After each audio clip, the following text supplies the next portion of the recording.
भगवद्गीता बोध योगदास श्री जयगणेश जोशी यांनी केलेले निरूपण. अध्याय 2 सांख्ययोग. ओम श्री परमात्मने नमः. अथ द्वितीयोऽध्यायः. जय योगेश्वर. परम आत्म्याला नमस्कार. अध्याय 2 श्लोक क्रमांक 71. विहाय कामानिह सर्वान् पुमान् चरति निस्पृहः निर्ममः निरहंकारः सहा शांतीम अधिगच्छति. जो मनुष्य परिपूर्णपणे कामनाविरहित, निस्पृहपणे, ममतारहित, अहंकार न करता आचरण करतो तो शांती प्राप्त करतो.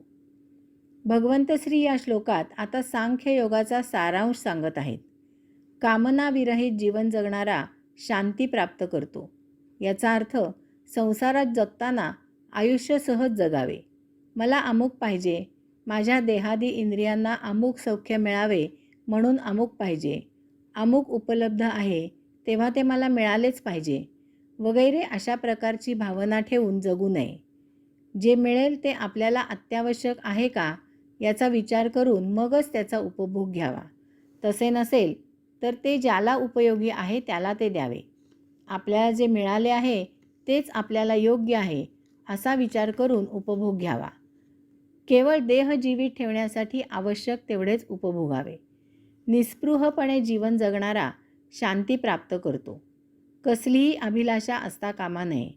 जीवन जगताना अनेक गरजा उत्पन्न होतात, परंतु या गरजा भागवताना त्यांची प्राप्ती झालीच पाहिजे असा अट्टाहास असता कामा नये किंवा अमुक मिळावे अशी इच्छा वांछा धरून त्यासाठी कर्म करू नये. स्वधर्माने स्वकर्म करावे आणि त्यात जे मिळेल ते उपभोगावे.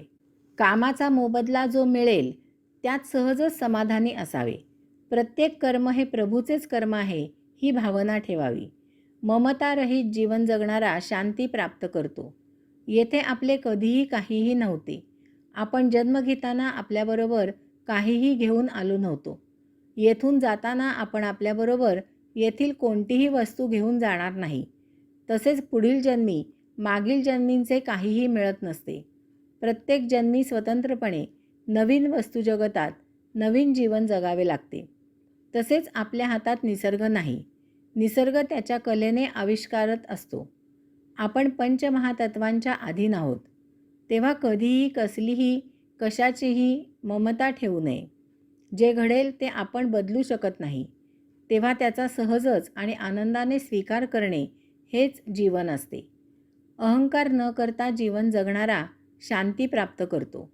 अहंकार करण्यासारखे या जगात काहीही नाही. आपण आपल्या नावाचा, कुटुंबाचा, धनदौलतीचा, प्रदेशाचा किंवा अशाच काहीचा अहंकार बाळगत असतो. परंतु हे सर्व नष्ट होणारं आहे. तुमच्या पश्चात फार तर काही काळ तुमच्याबद्दल बोलले जाईल. जन पळभर म्हणतील हाय हाय.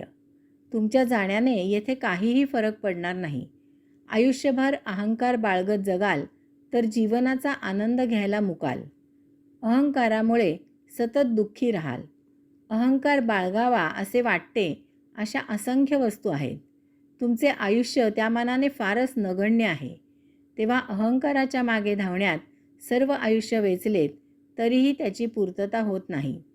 यास्तव भगवंत श्री सांगत आहेत की जो मनुष्य परिपूर्णपणे कामनाविरहित, निस्पृहपणे, ममतारहित, अहंकार न करता आचरण करतो तो शांती प्राप्त करतो. हरिओम.